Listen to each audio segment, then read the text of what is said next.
네, 안녕하십니까. 저는 바이낸스에서 아시아 쪽 사업 담당 개발 디렉터로 있는 스티브 킴이라고 합니다. 우선 오늘 이런 귀한 자리에 초대를 해주신 더벨 관계자분들께 감사의 말씀을 드리겠습니다. 오늘 저는 글로벌 거래소에서 바라보는 현 시장에 대한 시각에 대해서 여러분들과 그 대화를 나눠보도록 하겠습니다. 우선 첫 번째로 가상자산 시장의 현황, 시장이 얼마나 큰지 규모에 대해서 잠시 살펴보도록 하겠습니다. 2023년도에 가상자산 시장의 수익은 총 564억 달러를 상회할 것으로 예상이 되고 있습니다. 그리고 이 가상자산 시장에 참여하고 있는 유저 수는 9억 9천만 명, 대략 한 10억 명 정도 될 것으로 예상이 되고 있습니다. 2027년까지요. 네, 그래서 지금 현 상황에서는 유저 페네트레이션 레이트가 한 8.8%인데 이 비율이 2027년에는 12.5%로 상승할 것으로 예상이 되고 있습니다. 네, 다음 차트는 일간 거래량의 그래프입니다. 2020년부터 2022년 현재까지 대략 한 10배 정도의 거래량의 상승이 있었습니다. 물론 비트코인의 가격이 가장 높았었던 2021년의 피크에 비해서는 줄어든 수치이긴 하지만 그래도 충분히 유의미한 성장을 이루고 있다고 보여지고 있습니다. 국내 같은 경우는 작년 2분기에 일간 거래량이 23억 달러 정도를 보였습니다. 그리고 유저 수는 한 630만 명 정도 되었는데 이는 전체 인구의 12% 정도 됩니다. 아까 앞에 말씀드렸던 2027년에 전 세계 유저들의 사용수를 이미 상회하는 수치를 보이고 있습니다. 다만 국내외적인 악재들로 인해서 실제 이 수치는 국내에서는 더 큰 상승을 이뤄내지는 못했던 것 같습니다. 루나 사태도 있었고 FTX 사태도 있었고 그리고 최근에는 하루라든지 아니면 여러 스캠 프로젝트들로 인해서 성장세는 조금 더딘 모습을 보이고 있습니다. 네, 다음으로 블록체인이라는 기술을 기술적인 관점에서 한번 살펴보도록 하겠습니다. 사실 블록체인 그러면은 다들 그냥 가상화폐에 쓰이는 기술 정도로만 생각을 하고 계시는데 사실 이 기술이 다른 산업들과 융화가 되었을 때는 훨씬 더 많은 시너지를 낼 수 있는 좋은 기술임에는 분명하고 있습니다.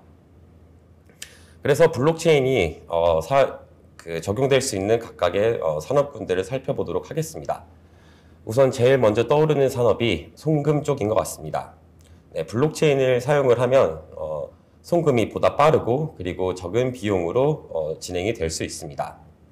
그 다음으로는 탈중앙 금융 혹은 디파이라고 불리는 산업인데 사실 기존의 전통 금융에서는 많은 중간 관계자인들, 중간 매개체들로 인해서 혁신적인 모습을 보이지 못했습니다. 하지만 블록체인의 기술의 도입으로 인해서 이 중간 매개체들이 없어지고 그럼으로써 조금 더 빠르고 효율적인 P2P 거래가 진행이 될 수 있을 것 같습니다. 그 다음에는 생산 라인과 유통 라인인데요. 사실 저희가 아는 월마트라는 회사에서 이제 중국산 돼지고기 수입을 할 때 이 블록체인이란 기술을 도입을 했었습니다. 그로 인해서 처음에 생산 원산지부터 어떻게 각각의 그 중간 다리들을 걸쳐서 실제 소비자들에게까지 유통이 되는지를 트랙할 수 있는 시스템을 개발을 하였고 이를 통해서 충분히 유용하다고 활용성이 검증이 되었고 그로 인해서 많은 다른 상품들에 대해서도 이 블록체인 기술을 도입을 하기 시작했습니다. 이 블록체인 기술은 그래서 B2B에 많이 적용이 될 것으로 예상을 되고 있습니다. 그 다음에는 이제 데이터 스토리지 같은 산업입니다. 실질적으로 데이터의 그 스토리지를 위해서는 그 데이터의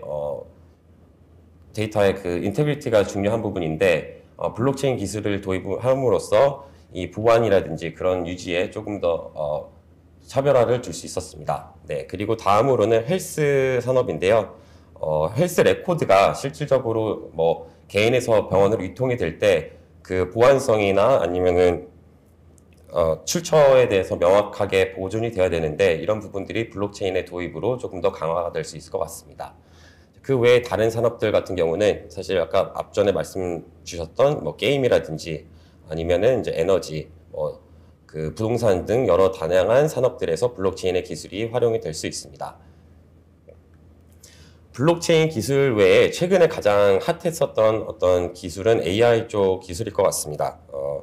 사실 며칠 전에 바이낸스를 비롯한 여러 그 글로벌 거래소들에서 월드코인이라는 코인을 상장을 했는데요. 저희들이 다 알고 있는 챗GPT를 만드는 오픈AI라는 회사에서 발행한 코인이었습니다. 네, 그만큼 AI와 그 가상화폐에는 많은 시너지를 볼 수 있을 것으로 보여지고 있습니다. 사실 이 AI를 블록체인에 도입을 하게 되면 디파이나 아니면 NFT 그리고 다오 등 여러 기존의 블록체인의 섹터들에서 조금 더 많은 변화들을 꾀할 수 있을 것으로 예상이 되고 있습니다. 우선 첫 번째로 AI 기술이 이 탈중앙 금융 혹은 디파이 어떻게 접목이 되는지 알아보도록 하겠습니다. 탈중앙 금융에서 가장 중요한 부분은 스마트 컨트랙트일 것 같습니다. 네, 그 모든 것들이 자동적으로 기존에 어떤 약속되어 있는 컨트랙트를 통해서 그 계약들이 체결이 된다는 의미인데 사실 이 당연한 얘기지만 금융산업에서는 하나의 오차도 있을 수는 없습니다. 하지만 그 많은 모든 거래들에 대해서 기존의 엔지니어들이 각각의 컨트랙트들을 다 어딧하는 것은 불가능했습니다. 하지만 AI의 도입으로 인해서 기존에 있었던 그 디파이에 조금 더 안전성을 부여할 수 있을 것으로 보여지고 있습니다. 네, 그 다음에는 이제 뎁 관련 부분인데요. 사실 여기서의 AI는 조금 더 머신러닝 그리고 빅데이터에 관한 기술이라고 보여지고 있습니다. 머신러닝을 통해서 기존에 있었던 데이터들의 어떤 검증을 통해서 새로운 거래 패턴이라든지 아니면 전략들을 만들 수 있을 것이고요. 그로 인해서 향후에는 지금보다는 더 많은 사람들이 과연 개입되지 않는 자동화된 거래 전략들이 나올 수 있을 것으로 예상이 되고 있습니다. 네, 그 다음에는 AI가 어떻게 NFT에 접목이 될 수 있는지 한번 알아보도록 하겠습니다. 그 AI와 그 미술 산업에 대해서의 이제 접목되는 부분이 제너레이티브 아트라는 부분이 있습니다. 이것은 AI를 통해서 새로운 이미지들을 만들어내는, 생성해내는 것들인데 사실 유튜브에 들어가서 AI들이 만드는 이미지만 쳐도 정말 많은 그 새로운 유형의 아트들이 쏟아지고 있습니다. 이런 새로운 아트들을 NFT화 시키는 부분이 첫 번째 꼭지가 될 수 있을 것 같고 그리고 두 번째는 조금 더 재밌는 컨셉일 것 같습니다. Intelligent and Interactive NFT 혹은 INFT라고 하는 부분인데요. 이것은 미국에 있는 알레시아 AI라는 회사에서 처음 도입을 한 컨셉입니다. 그들은 대화형 인공지능 캐릭터 생성 플랫폼인 캐릭터 GPT라는 것을 만들었습니다. 저희가 알고 있는 챗GPT의 그 NFT를 입힌 형태라고 보시면 좋을 것 같습니다. 그래서 이 AI와 NFT 기술이 접목되어서 쌍방의 소통이 되는 어떤 새로운 형태의 NFT가 만들어진다라고 보시면 될 것 같습니다. 그 기존에 있는 그 AI들이 이제 학습을 하기 위해서는 두 가지 다른 형태가 있습니다. 유저 자체에서 어떤 인풋을 넣거나 아니면은 그 매일매일 업데이트되는 이제 외부의 그 정보들을 다운로드하는 형태인데 어떤 형태가 되었든 기존의 유저들이 조금 더 쌍방에 소통할 수 있는 그리고 몰입할 수 있는 그런 새로운 형태의 경험을 할 수 있을 것 같습니다. 그리고 이런 형태의 NFT는 아마 향후에 있을 메타버스의 도입과 그리고 어답션에도 많은 도움을 줄 수 있을 것으로 예상이 되어집니다. 네, 그 다음에 AI가 접목될 수 있는 블록체인의 분야는 DAO 혹은 탈중앙 자율 조직일 것 같습니다. 우선 DAO가 DAO일 수 있을 이유에는 그 사람의 어떤 그 관여 없이 자동적으로 돌아가는 이제 조직의 모습일 텐데요. 사실 그것을 운영하기 위해서는 정말 많은 사람들의 작은 어떤 그 개입들이 필요했습니다. 하지만 어떻게 보면은 정말 단순하고 불필요한 이 개입들에 사람들의 노력이 도입이 되는 것은 충분히 efficient하지 못하다라고 판단이 되어지고 이제 그런 부분들에 있어서의 효율성을 극대화하기 위해서 AI 기술이 접목이 될 수 있을 것 같습니다. 그리고 두 번째 부분은 이 AI가 자동으로 어떤 그 투표를 대신 해주는 부분일 것 같습니다. 사실 완벽한 다오의 형태를 이루기 위해서는 그 각각의 조직원들이 매번 어떤 정해진 어젠다에 대해서 투표를 해야 되는데 사실 모든 그 참여자들이 정확한 시간 내에 빠르게 효율적으로 투표를 하기란 쉽지 않을 것 같습니다. 그래서 그 투표에 대한 권한을 AI에게 양보를 하게 되면, 위임을 하게 되면 AI들이 조금 더 그 유저의 그 인트레스트에 맞는 투표를 대신해 줄 수 있을 것으로 판단이 되고 있습니다. 네, 이렇듯 AI들을 통해서 기존의 블록체인 산업과의 접목을 통해서 조금 더 빠르고 효율적인 성장을 이룰 수 있을 것으로 저희는 예상을 하고 있습니다. 네, 사실 작년과 비교했을 때 올해 가장 크게 달라진 부분은 아마 규제적인 부분일 것 같습니다. 기존에는 사실 이 규제라는 부분이 모호했었고 부재했었기 때문에 상당히 많은 어떤 문제점들이 노출이 됐었는데요. 올해 유럽의 미카를 중심으로 처음 시발점으로 시작을 해서 그 UAE에 아니면 바라라든지 아니면 싱가포르, 홍콩 등에 그리고 한국을 포함하여 여러 나라들에서 규제를 도입을 하기 시작했습니다. 네, 그래서 이 규제들이 어떻게 전 세계적으로 어떤 전 세계적인 트렌드를 보이고 있는지 한번 살펴보도록 하겠습니다. 사실 규제라는 것은 두 가지 안에서 항상 저울질을 해야 될 것 같습니다. 보호와 그리고 혁신에 대한 그 확산. 네, 이 두 가지의 어젠다를 사실 동시에 잡을 수 있는 것은 상당히 어려운 일이고 그래서 적절한 밸런싱이 필요할 텐데 네, 이 부분에 대해서 어떻게 그 최대한의 효과를 보일 수 있는지 이 부분을 많이 고심을 하고 있는 것 같습니다. 그리고 그 규제 당국과 실제 그 시장 참여자들이 상호 간의 협의를 통해서 가장 좋은 프레임워크를 만드는 곳에 이제 고심을 하고 있습니다. 네, 마지막으로 가상자산은 기존에 있었던 전통금융 시장과는 명확하게 다른 캐릭터리스틱을 가지고 있기 때문에 그거에 맞는 맞춤화된 그런 그 규제안들을 만들어내고 있습니다. 네, 그러면 규제가 왜 필요한지에 대해서 우선 알아보도록 하겠습니다. 네, 규제가 있음으로써 이 시장 자체가 안전하고 안정적으로 보일 수 있을 것 같습니다. 꼭 안전하고 안정적인 시장이 우선은 만들어져야지만 투자자와 시장 참여자들에 대한 보호도 최대치로 만들어질 수 있을 것 같습니다. 네, 이런 부분들을 통해서 시장에 대한 그 신뢰와 그리고 투명성을 확보를 할 수 있을 것 같고요. 그런 부분들이 선제적으로 반영이 되어야지만 장기적으로 이 시장에 대한 혁신이 만들어질 수 있을 것으로 예상이 되고 있습니다.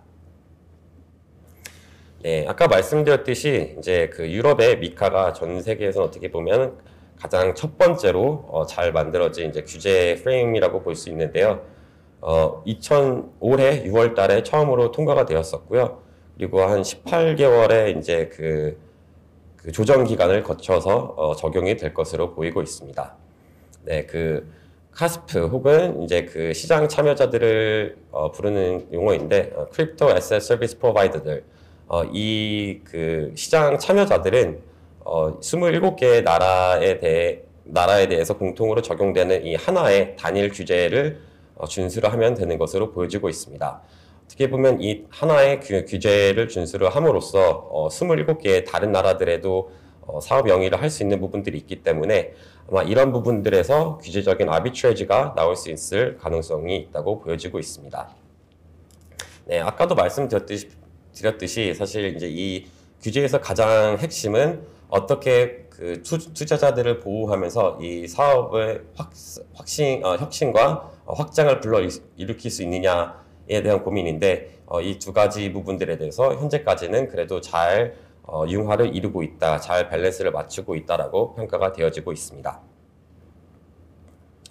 네, 그러면은 다음으로 이 규제가 국내에서는 어떻게 적용이 되고 도입이 되고 있는지 한번 살펴보도록 하겠습니다. 네, 올해 30일 국회에서는 처음으로 가상자산 이용자 보호 등에 관한 법률 혹은 가상자산법을 국회 본회의에 통과를 하였습니다.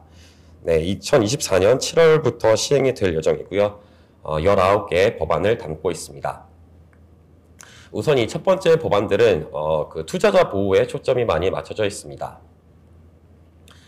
금융위에서 가상자산 사업자들과 그 자산 수탁자들에 대한 전반적인 권한을 가지게 되고, 그리고 한국은행에서는 이 해당 사업자들에게 관련된 정보들을 요청할 수 있는 권한을 부여하고 있습니다. 네, 이 법안에서는 가상자산이 무엇인지를 일단 정의를 하고 있고요. 그리고 중요한 비공개 정보를 통한 거래나 시장 조작, 그리고 불공정 거래 등을 막는 데 초점을 맞추고 있습니다. 그래서 이런 불공정한 불법의 행위들이 있을 때는 처벌을 할 수 있도록 그 법안을 마련을 했습니다. 또한 사업자들은 그 고객예탁금을 분리보관을 해야 되고, 그리고 이에 합당한 보험을 들어야 하고, 그리고 일부의 그 예치금들은 콜드월렛에 보관을 해야 되고, 그리고 모든 거래에 대한 기록을 보존해야 하는 그런 부분을 적용받고 있습니다. 네, 혹시 이런 부분들에 대해서 불법 행위가 있을 경우에는 징역형이나 아니면은 벌금 등의 어떤 처벌들을 받을 수 있도록 법안이 마련이 되어 있습니다. 그리고 2023년 2분기부터는 금감원에서 아마 새로운 형태의 팀을 꾸려서 이 가상자산과 관련된 그 규제를 조금 더 명확하게 하려고 플랜을 가지고 있습니다.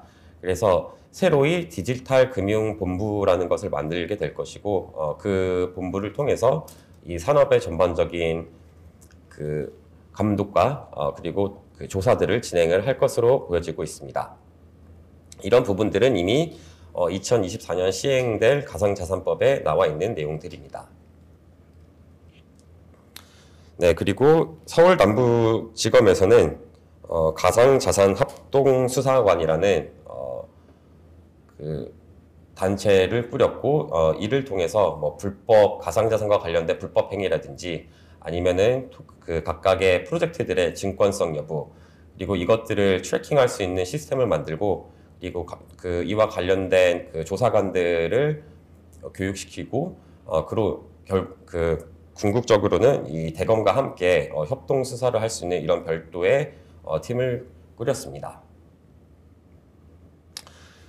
지금 현재 각각의 나라들에서 많은 좋은 규제안들을 마련을 했는데, 그럼에도 불구하고 이제 몇몇 어떤 문제점들이 아직은 보이는 것 같습니다. 사실 가장 중요한 부분은 이제 투자자 보호와 시장의 확산, 그 장려에 대한 이 밸런스 부분인데, 여태까지 나와 있는 규제들은 충분히 잘 하고 있다라고 판단이 되고는 있지만, 아마 조금 더 양토끼를 모두 잡을 수 있는 그런 방향에 대해서 고민을 해봐야 될 것 같습니다. 그리고 이 가상자산이란 무엇인지에 대한 정의가 나라별로, 그리고 심지어는 한 나라 안에서도 어떤 다르게 해석을 하고 있기 때문에 이 부분에 대해서도 명확한 정의가 필요할 것 같습니다. 가상자산이 토큰인지 증권인지 아니면 상품인지 이 부분들에 대해서 명확한 정의가 내려져야 될 필요가 있습니다. 그리고 한 나라 안에도 여러 규제기관들이 있고 상호 간에 겹치는 부분들이 있기 때문에 이런 부분에 대해서도 어떤 교통 정리가 필요해 보입니다.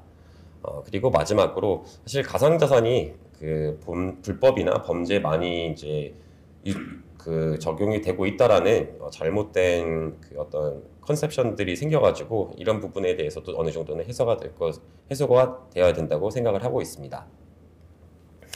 마지막으로 사실 가상자산이라는 부분은 한 나라에서만 활용이 되는 것이 아니라 정말 범국가적인 어떤 산업이기 때문에 이 각 나라들마다도 그 규제들을 단일화해야 하는 그런 니즈도 분명히 존재를 할 것으로 보입니다. 네, 그러면 지금부터 어떻게 진행이 돼야 되는 것이 좋을까? 네, 사실 그 규제 자체가 일단 부재한다면은 엄청나게 많은 악영향들과 문제점들을 야기할 것이기 때문에 규제적인 투명성과 그리고 조화를 통해서 그 글로벌한 투자자들과 그리고 캐피털 펌들을 유치를 해야 될 것으로 보이고 있습니다. 그러므로 인해서 이제 그 각각의 시장 참여자들에게는 조금 더 공정한 시장을 제공을 해야 될 것이 시장을 제공해야 될 것으로 보이고요. 마지막으로 아까 말씀드렸듯이 이제 범국가적인 어떤 단일화돼 있고 조금 더 그 특화된 그런 기구가 창설이 돼야 될 것으로 생각을 하고 있습니다. 네, 그러면은 앞으로 이 시장이 조금 더 발전을 하기 위해서 각각의 시장 조성자들, 서비스 프로바이더들은 어떠한 역할을 해야 하는지, 그리고 저희는 바이낸스는 어떠한 노력을 하고 있는지 살펴보도록 하겠습니다. 네, 일단 시장에 참여하고 있는 거래소를 포함한 다양한 서비스 업체들은 당연히 그 규제에 대한 명확한 준수가 필요할 것으로 생각을 하고 있고요. 그리고 정부와의 소통을 통해서 그리고 협업을 통해서 이 산업의 전반적인 성장을 야기해야 될 것으로 보여지고 있습니다. 그리고 마지막으로 이 시장 참여자들에 대한 교육이 중요한 부분으로 보여지고 있습니다.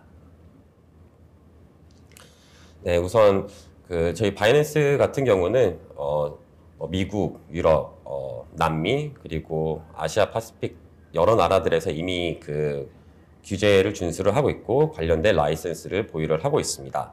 제일 최근에 저희는 태국과 카자흐스탄에서 새로이 라이센스를 취득을 하였습니다. 또한 저희는 750명 이상의 그 준법감시부서의 팀원분들이 존재를 하고 있고 그분들을 통해서 여러 나라들의 그 규제 관련된 부분에 준수를 할 수 있도록 하고 있습니다. 꼭 사람들에게만 투자를 하는 것이 아니라 시스템에도 많은 투자를 이루고 있고 아마 이 산업 내에서는 가장 크게 KYC라든지 아니면 AML 관련된 부분에 투자를 하고 있는 거래소로 저희는 생각을 하고 있습니다. 그리고 2022년 한 해에만 경찰이라든지 아니면 어떤 그 준법감시 전 세계 준법감시 팀에서의 그 요청이 있을 경우에는 그들의 응대에 대답을 했고 그리고 필요한 정보들을 제공한 건수가 한 5만 건 이상으로 저희는 파악을 하고 있습니다. 네, 그 다음으로는 그 정부나 아니면은 이제 각각의 그 지방단체들과의 협업인데요. 2023년에 저희는 그 인천과 MOU를 맺었고 크게 두 가지 부분에서의 이제 교류를 하고 있습니다. 첫 번째는 교육과 관련된 부분이고 이제 두 번째는 엑셀러레이팅 프로그램인데 교육과 엑셀러레이팅 프로그램을 통해서 저희는 국내의 그 정부와의 협업을 통해서 조금 더 산업을 육성을 하고 좋은 콘텐츠들을 제공을 하려고 하고 있습니다. 그리고 작년에는 부산시와 MOU를 맺었고 그 MOU를 통해서 블록체인의 기술과 인프라스트럭처에 대한 그 지원을 하기로 약속을 했습니다. 네, 그리고 저희는 그 교육을 되게 중요시 생각을 하고 있습니다. 그 교육은 바이낸스 아카데미 혹은 바이낸스 리서치를 통해서 유저들에게 제공이 되고 있고요. 그 글로벌하게 봤을 때 바이낸스 아카데미가 최근에 코세라라고 하는 온라인 교육 회사와 파트너십을 맺었습니다. 네, 코세라 같은 경우는 전 세계 1억 2천 명 정도의 유저를 가지고 있는 가장 큰 온라인 교육사 중에 하나입니다. 시장 자체가 크면서 그 교육에 대한 그 디맨드가 많이 늘어나고 있기 때문에 이런 부분에 대한 해소를 위해서 저희는 해당 회사와 파트너십을 맺었습니다. 바이낸스는 국내에도 여러 곳들과 협업을 통해서 교육적인 사업에 대해서의 힘을 쓰려고 하고 있습니다. 네, 우선 첫 번째로는 크로스앵글 혹은 쟁글이라는 회사와 파트너십을 맺었고요. 그리고 인천에서는 인하대학과, 그리고 부산에서는 부산대, 동의대, 동서대 등과의 MOU를 통해서 교육 프로그램을 제공을 하고 있습니다. 네, 이상 발표를 마치도록 하겠습니다. 감사합니다.